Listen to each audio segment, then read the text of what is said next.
जानकारी के लिए आगे बढ़ेंगे। लोकसभा चुनाव के बाद ऐसा लगता है कि पश्चिम बंगाल में स्थिति अभी फिलहाल सुधरनी नहीं है। ममता का कुनबा भी बिखरने लगा है। ममता बनर्जी को लोकसभा चुनाव में मिले झटके के बाद आज एक और बड़ा झटका लग सकता है। ममता की पार्टी से हाल ही में सस्पेंड हुए मुकुल रॉय के बेटे और विधायक शुभ्रांशु रॉय बीजेपी में शामिल हो सकते हैं। सिर्फ शुभ्रांशु ही बीजेपी में शामिल नहीं हो रहे हैं, बल्कि उनके साथ 3 विधायक और 40 से ज्यादा स्थानीय पार्षद पाला बदलने की फिराक में है।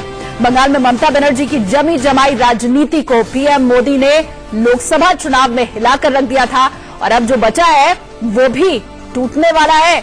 एक दो नहीं 10 से ज्यादा बंगाल के काउंसलर दिल्ली में बीजेपी का दामन थामने को तैयार बैठे हैं। तो ममता बनर्जी की स्थिति लोकसभा चुनाव में तो खराब हुई थी, लेकिन लग रहा है अभी जल्दी सुधरने वाली नहीं है, क्योंकि खबरें तो कुछ इसी तरह की आ रही हैं। एक और झटका आज लग सकता है ममता बनर्जी को।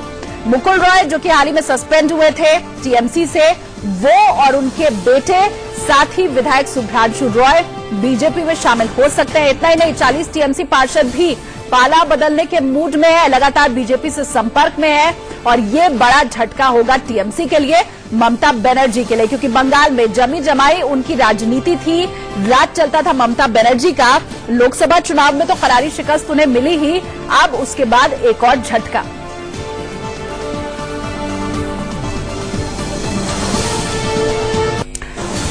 और मेरे सहयोगी ऐश्वर्य जैन इस वक्त और ज्यादा जानकारी के साथ जुड़ रहे हैं। ऐश्वर्य, बताएं क्या है इस खबर के पीछे का सच और अभी बीजेपी के संपर्क में कितने पार्षद, कितने विधायक हैं, आगे की स्थिति और तस्वीर क्या हो सकती है?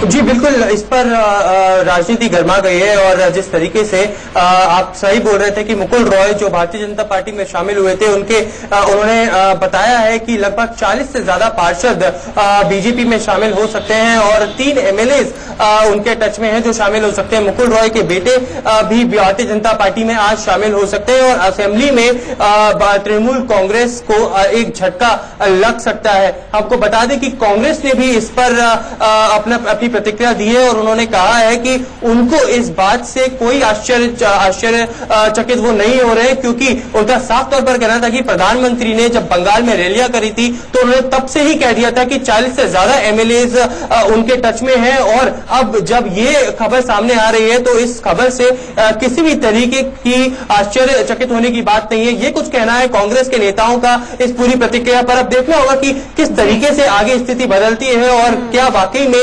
स्थिति बदलेगी उसके बारे में भी हम लगातार अपने दर्शकों को जानकारी देते रहेंगे। बहुत शुक्रिया इस तमाम जानकारी के लिए।